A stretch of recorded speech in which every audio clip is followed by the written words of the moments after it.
ये ऐसा कैसे हो गया एकदम से? अभी तो बात ही कर रहे थे दुर्योधन, अभी तो बात ही कर रहा था कहाँ कैसे क्या हो रहा है, बातचीत चल रही थी और एकदम से सारे ढोल नगाड़े नरसिंगा सब बज गए। बड़ा आश्चर्य हुआ। अब दूसरी सेना तो थी तो वो कैसे चुप बैठती? भगवान जी तो सारथी तो निभा रहे थे, तो वो सारथी बन के कहाँ रहने वाले? जब एक तरफ से शंख सुना तो 14वां श्लोक है, तथा श्वेतै हर्यै युक्ते मैति सेन्दने स्थितौ माधवा पाण्डवाश्चैव दिव्यौ शंखौ प्रदद्मतु। तब उसके बाद श्वेत हर्य युक्ते, अब यहाँ पर उनके घोड़ों का भी वर्णन दिया गया। श्वेत गंधर्व चित्ररथ थे तो वहां उन्होंने प्रसन्न होकर के अर्जुन को 100 घोड़े दिए थे और 100 घोड़े में से ये था कि कोई भी मरेगा नहीं, 4 के 4 लगे थे तो 4 ही रहेंगे, उन्हें कहीं वो स्वर्ग तक में जाने की वो रखते थे क्षमता सामर्थ्य, तो ऐसे घोड़े उनको दिए। अब यहाँ पर क्या है, माधव और पांडव, यहाँ पर माधव शब्द लिया, देखिए शुरुआत कृष्ण का नाम लिया है तो अपने माधव का ही नाम पहले आया है। माधव, माँ यानी कि लक्ष्मी के जो पति हैं वो माधव हैं, और जहां लक्ष्मीपति हैं तो माँ विजय श्री तो अपने आप ही होगी। ये इसी उद्देश्य से यहाँ पर नाम लिया गया है माधव का, कि लक्ष्मीपति के विराजमान होते हुए, तो लक्ष्मी के द्वार पे कहते हैं ना, धनवंता के द्वार पे मंथन की भीड़, तो जहां लक्ष्मीपति हैं तो वहां विजय श्री तो स्वतः ही नतमस्तक होगी। तो इसीलिए उद्देश्य युक्त होकर के यहाँ पर माधव नाम लिया गया है।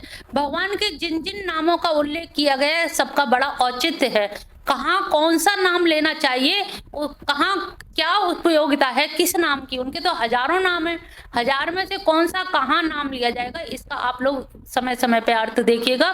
तो यहाँ पर माधव कहा गया है, लक्ष्मीपति कहा गया है, और जहाँ लक्ष्मीपति है वहां पर विजय श्री की विलंब नहीं होगा, विजय श्री तो मिलेगी।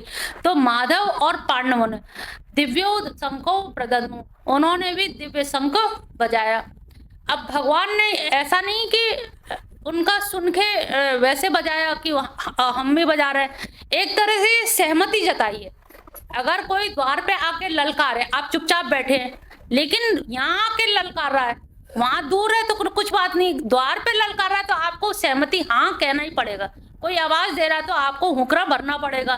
तो जैसे ही वहां से भीष्म पिताओं ने शंख बजाया तो माधव ने सहमति जताई कि हम भी कम नहीं है, हमारी तरफ से भी तैयारी है। कोई कहे कि भैया तुम तो रथ हाँकने आए थे, शंख काहे को बजा रहे हो?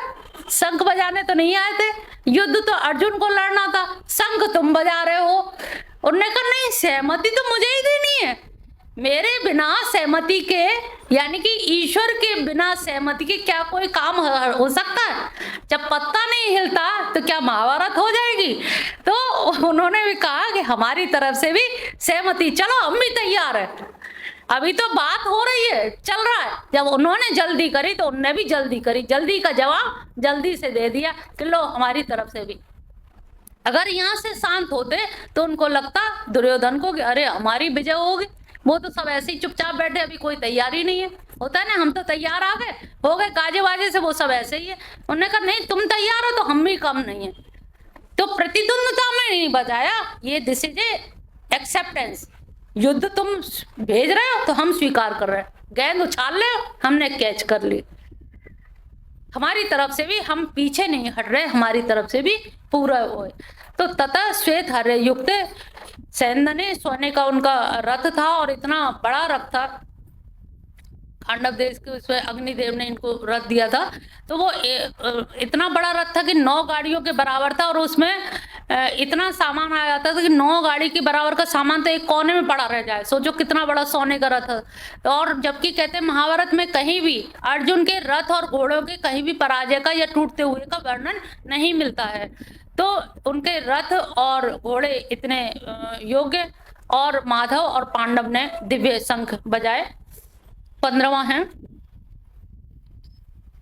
पांचजन्यम ऋषिकेशो देवदत्यं धनञ्जय पौण्ड्रं दद्मौ महाशङ्खं भीमकर्माव्रकोदर।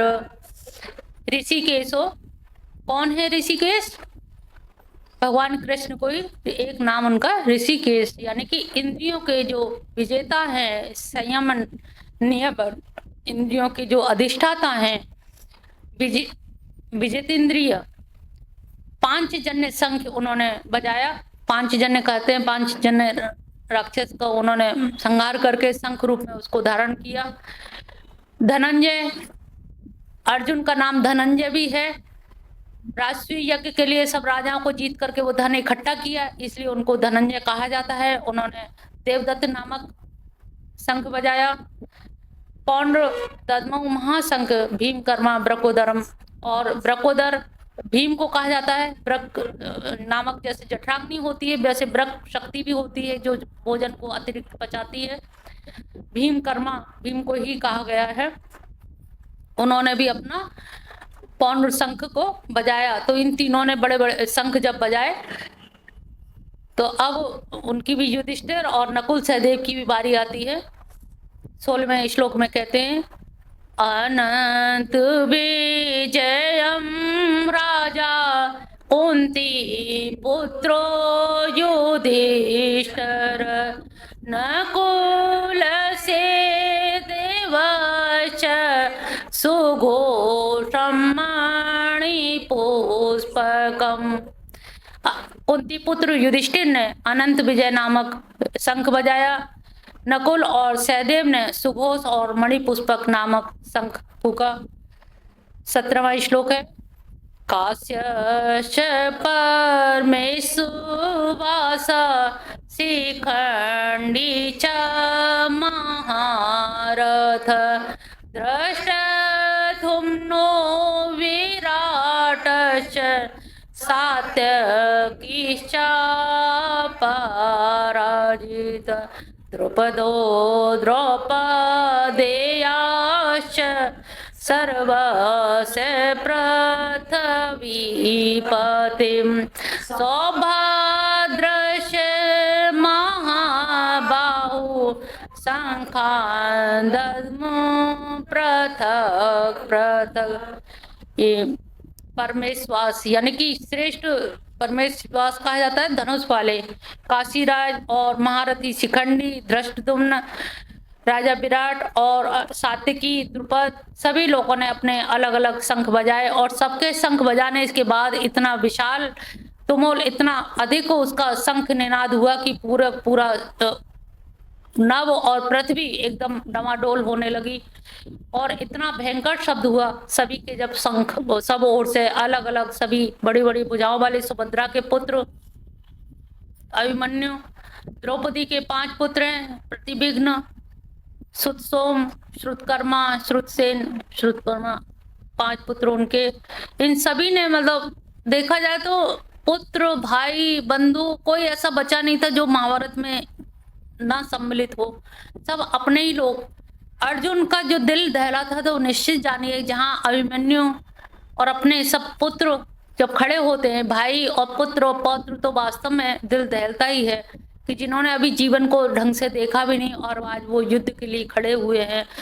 जहाँ द्रौपदी के पुत्र और सुभद्रा के पुत्र खड़े हैं, तो इनको देख करके इनकी अभी क्या उम्र है, इतनी कम उम्र के हिसाब से, और अभिमन्यु के साथ में तो इतना बड़ा धोखा किया गया, जिस धोखे को 6 आतताइयों ने मिलकर, द्रोणाचार्य ने, जयद्रथ ने मिल करके किस तरह से मारा, षड्यंत्र करके, और सिर पर गदा मारी, जबकि सिर पर गदा मारने का युद्ध का नियम नहीं है, नियमों का उल्लंघन किया गया। कहा जाता है कि जिस समय द्रोणाचार्य को 10 दिन के बाद जब द्रोणाचार्य सेनापति बने, तो द्रोणाचार्य जी के अंदर जो खीज थी, वो खीज इतनी ज्यादा थी कि उन्होंने रात में, जबकि सांझ ढलते हुए सूर्य अस्त होने लगता है तो युद्ध विराम हो जाता है, लेकिन उन्होंने युद्ध विराम नहीं किया और रात में भी युद्ध होने दिया। और रात भर युद्ध हुआ तो जो व्यक्ति दिन में लड़ रहा है तो वो रात में कितनी हालत खराब हो जाएगी। रात में इतनी अंधेरी रात थी उस समय। अगेन पूस का महीना, अंधेरी रात थी और अंधेरी रात में कुछ भी दिखाई नहीं दे रहा था। यहाँ हो रहा था कि अपने पक्ष को ही लोग अपने पक्ष वालों को मार रहे थे, पता ही नहीं चल पा रहा, पहचान ही नहीं पा रहे थे। धूल उड़ती है जब घोड़े चलते, रथ चलते थे, इतनी धूल उड़ रही थी जहां अंधकार में कोई किसी को समझ नहीं पा रहा था और इतने ज्यादा परेशान, नींद में आंखें झुक रही थी। लेकिन इन्होंने लगातार रात्रि भर युद्ध करवाया। तब अर्जुन ने बड़ी मुश्किल से अपनी सेना के लोगों से कहा कि विश्राम कर लीजिए और थोड़ी देर आराम कर लें, सूर्योदय होने पर फिर आपको सो लीजिए, युद्ध करिए, रात में थोड़ा शयन करिए और नींद लेने के बाद जब युद्ध करेंगे तो कुछ थोड़ी राहत मिलेगी। तो एक दिन उन्होंने, द्रोणाचार्य ने ऐसा महायुद्ध करा दिया जिसमें सारे नियमों का उल्लंघन हुआ और नियमों का उल्लंघन होते होते ये हुआ कि, और वही चीज अश्वत्थामा में, जब अश्वत्थामा को महारथी या सेनापति बनाने की बात हुई थी कि एक जगह का मोर्चा इनको दे दिया जाए, तो भीष्म पितामह ने बड़ी अच्छी बात कही कि दरअसल अश्वत्थामा को बना तो दिया जाए लेकिन इसमें जीने की बहुत ललक है और जीने की ललक की वजह से जिस व्यक्ति में जीने की अभिलाषा होती है वो युद्ध भी ढंग से नहीं लड़ेगा क्योंकि वो मरना नहीं चाहेगा। तो इसको हम महारथी, बल तो है लेकिन महारथी नहीं कह सकते, इसको अतिरथी नहीं कह सकते क्योंकि इसके अंदर जो जीने की कामना है वो जीने की कामना इसको किसी न किसी पक्ष में थोड़ा सा ओट ले लेगी इसकी कामना, अभिलाषा। और आज उसकी जीने की अभिलाषा हम देखते हैं कि मृत्यु के बाद भी लोग कहते हैं कि अश्वत्थामा अभी भी जीवित है और कहा जाता है कि वो रात में अभी भी यहाँ पर आते हैं शंकर पे जल चढ़ाने, ऐसा सुना जाता है। जैसा कि यहाँ के लोगों ने बताया है कि वो अभी भी, जैसे हनुमान जी हैं, कुछ चिरजीवी लोग हैं, उनमें से इनका नाम लिया जाता है कि वो अभी भी जीवित है। तो जीवित रहने की अभिलाषा इनका एक माइनस पॉइंट था जिसकी वजह से भीष्म पिता ने इनके लिए मना कर दिया। तो द्रोणाचार्य ने जो इस तरह से कार्य किए वो बड़ा ही मतलब हेय कार्य था। जब आचार्य है, आचार्य के पद पर बैठ करके कम से कम आपको अनैतिक कार्य, अनैतिक या नियमों का उल्लंघन आपको नहीं करना चाहिए। आचार्य एक समाज का आदर्श होता है। कहा जाता है कि टीचर्स के बच्चे बहुत अच्छे माने जाते हैं, नैतिक होंगे, लेकिन अश्वत्थामा में वो नैतिकता नहीं दिखाई दी कि अश्वत्थामा ने जो पांचों उप पांडवों को रात में सोते हुए मार डालना, सोते लोगों को नहीं मारा जाता, छोटे बच्चों को मारना, 5 पांडव, ये भी बहुत बड़ी मतलब गलत कार्य, निंदनीय कार्य था। और तो और उसके बाद भी वो चैन से नहीं बैठता और उत्तरा के गर्भ में जो परीक्षित थे उनको मारा, ब्रह्मास्त्र चला दिया, यानी कि गर्भस्थ शिशु को भी नहीं तुम जिंदा रहने दे रहे हो। इससे ज्यादा और क्या तुम्हारी अभिलाषा हो, दुराभिलाषा हो सकती है कि इतनी गलत तुम्हारी बेमनस से, इतना ज्यादा बेमनस से इस सीमा तक कि तुमने गर्भस्थ शिशु को भी नहीं छोड़ा। तो ये जो उनके कृत्य हैं कि पिता के ही संस्कार कहीं ना कहीं पुत्र में आते हैं और वो द्रोणाचार्य के कहीं ना कहीं लक्षण हमें अश्वत्थामा में भी संस्कार विहीनता दिखाई दी, नियमों का उल्लंघन करते देखा गया, जबकि जो ऐसा नहीं होना चाहिए। 19वां है, सघोषो धातृराष्ट्राणां हृदयानि व्यदारयत् नभश्च पृथिवीं च तुमुलोवेनुनादयन्। और वो सब भयानक शब्द से आकाश, पृथ्वी सब गुंजायमान। धृतराष्ट्र के यानी कि आपके पक्ष वालों के हृदय विदीर्ण करने वाले हुए, ऊपर सब जगह से एकदम से दहलाने वाले शब्द हुए। और उसके साथ ही अब 20वां श्लोक पूरा करते हैं। अथ व्यवस्थितान् दृष्ट्वा धृतराष्ट्रान् कपिध्वज प्रवर्ते शस्त्र सम्पाते धनुरुद्यम पांडवा ऋषिकेशं तदा वाक्यम् इदम् आह महीपते।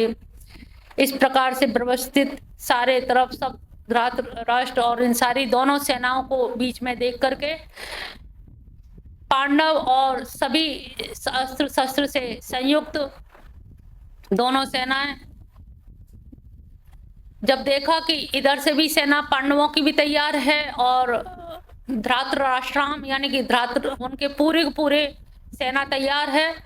तो उनको देखा, यहाँ पर कपिध्वज शब्द आया है। कपि यानी कि ऐसी एक पताका जिस पे कपि यानी कि हनुमान जी साक्षात विराजमान हैं।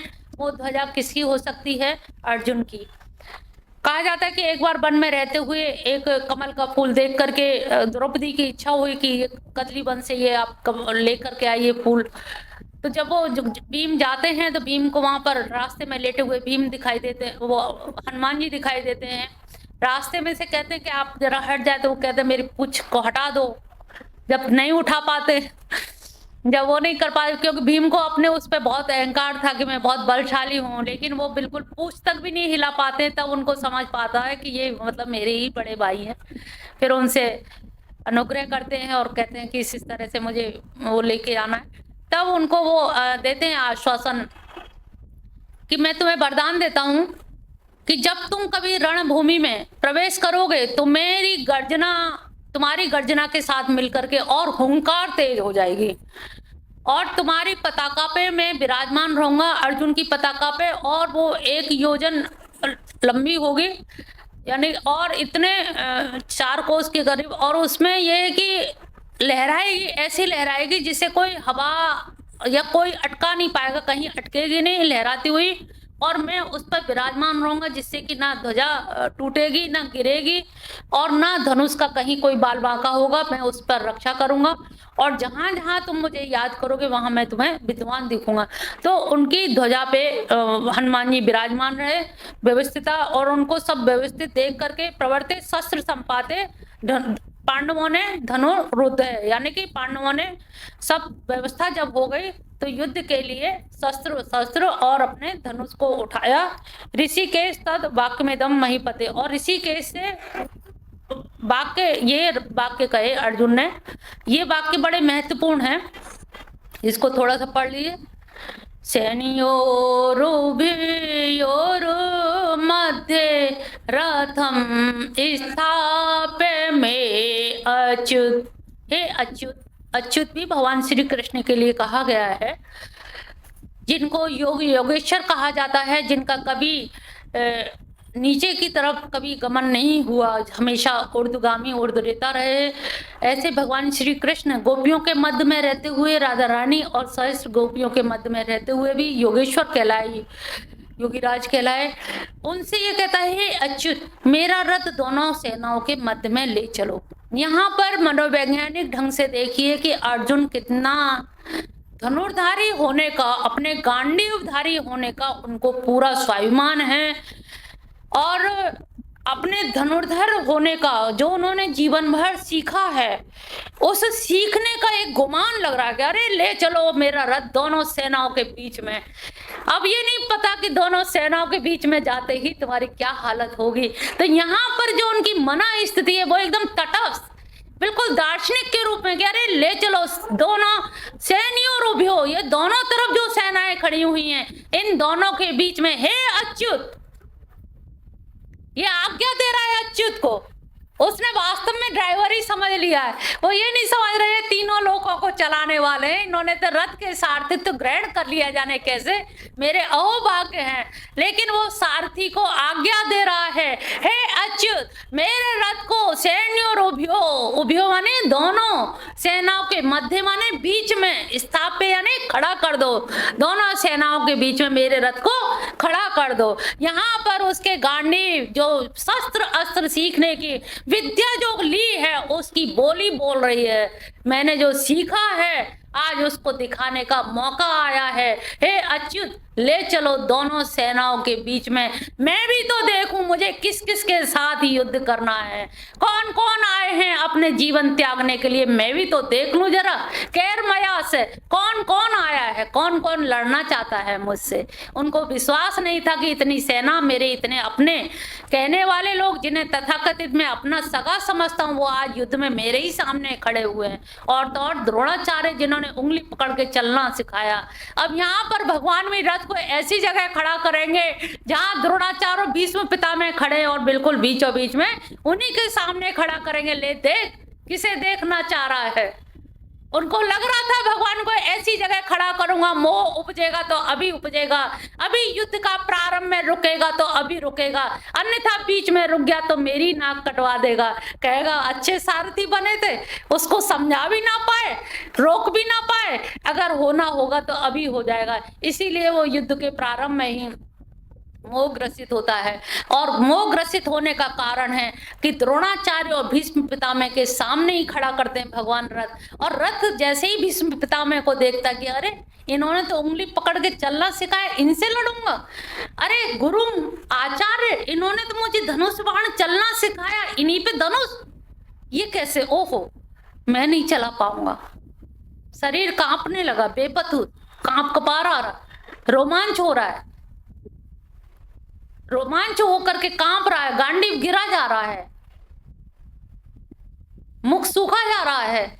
लेकिन भगवान भी कम मनोवैज्ञानिक नहीं है। ले देख, अपनों को देख, तेरे चक्षु खुले, जिन्हें तू अपना कहता था यहाँ कोई अपना नहीं है। ये घर की नारी की का कहूं, जे कर क्यों नारी ना है, जब ये भी अपनी नहीं है, ये भी जब साथ छोड़ जाती है तो औरों की हम क्या कहें। तो भगवान यहाँ से फिर अपना संदेश उपदेश देना शुरू करेंगे। तो ऐसी जगह शुरुआत उनका स्थापित कर देते हैं। तो रथ दोनों सेनाओं के मध्य में खड़ा हो चुका है।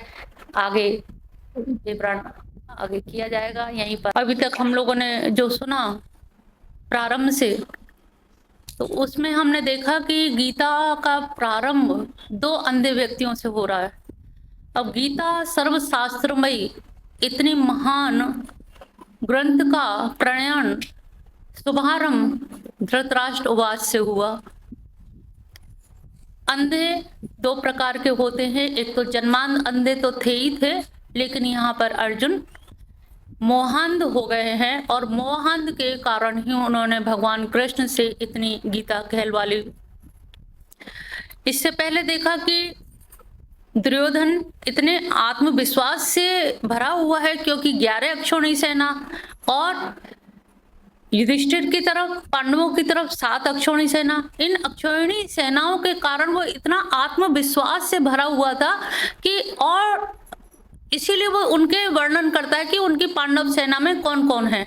जब कोई व्यक्ति कॉन्फिडेंट होता है, आत्मविश्वास से भरा होता है, तो वो हमेशा दूसरे की प्रशंसा करता है, और जब आत्महीनता का प्रश्न होता है, अंदर से इंफेरिटी कॉम्प्लेक्स होता है, तो मनोबल बढ़ाने के लिए वो अपने महानता या अपने उसकी बात करता है कि नहीं हम भी कम नहीं हैं।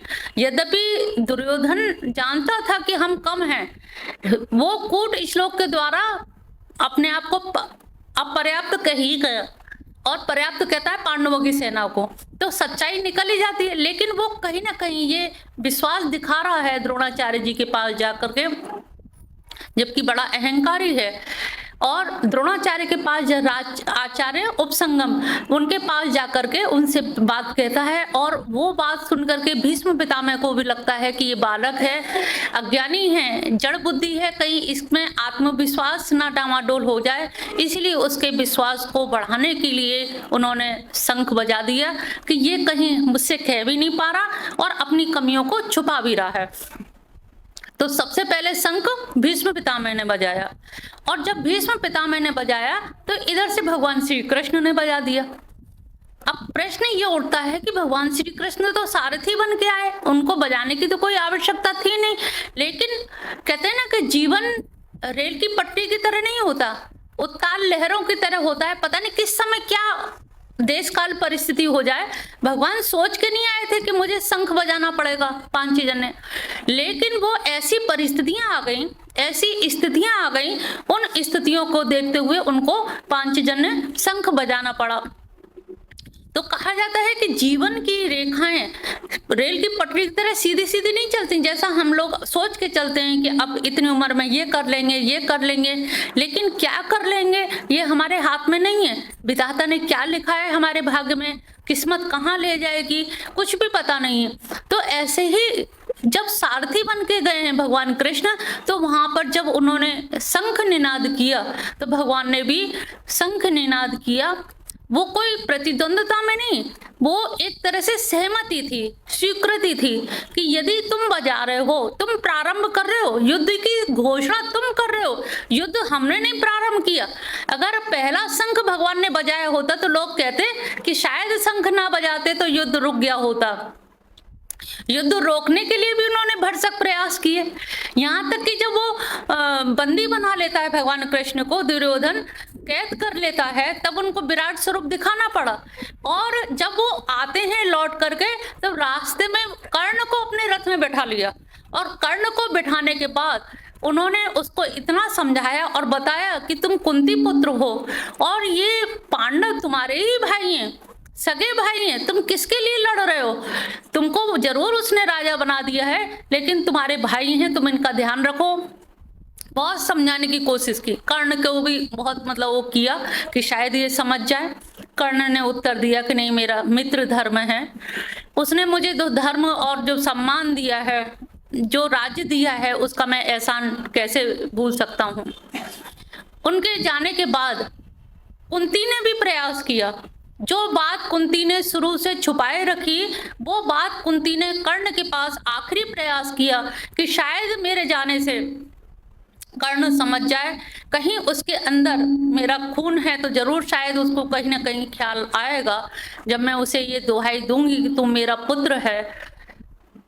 यमुना किनारे जब वो आराधना कर रहा है सूर्य की, तो जाती हैं और उसको समझाने की कोशिश करती हैं कि हे पुत्र, तू मेरा ही पुत्र है।